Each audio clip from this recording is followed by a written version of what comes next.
সংগ্রামের মূল নায়ক এবং বজ্রকণ্ঠকে আঁকতে পেরে আমি খুবই খুশি, এবং সেই সাথে তার যে আমজনতা দল আছে সেই দলের প্রতি সংহতি জানাচ্ছি, এবং তার দলকে যেন এই নির্বাচন কমিশন নিবন্ধন দেয় সেই জন্য জোর দাবি জানাচ্ছি। আমি একটু মানে সংশোধন করি, আমি আসলে নায়ক না, আমাদের এই বড় সংগ্রামের নায়ক হলো জাতীয়তাবাদী দল বিএনপির ভারপ্রাপ্ত চেয়ারম্যান জনাব তারেক রহমান।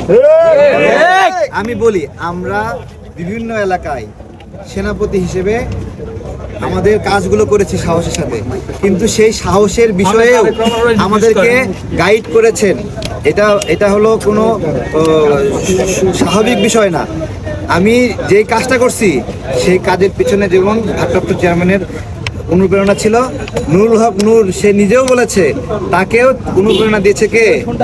ভারপ্রাপ্ত চেয়ারম্যান তারেক রহমান। এইভাবে এই যুগপৎ আন্দোলনে যারা আমরা সবাই কাজ করছি, এটা শহীদ প্রেসিডেন্ট জিয়াউর রহমানের সন্তান, তার একটা ছায়া ছিল পুরোটার উপরে।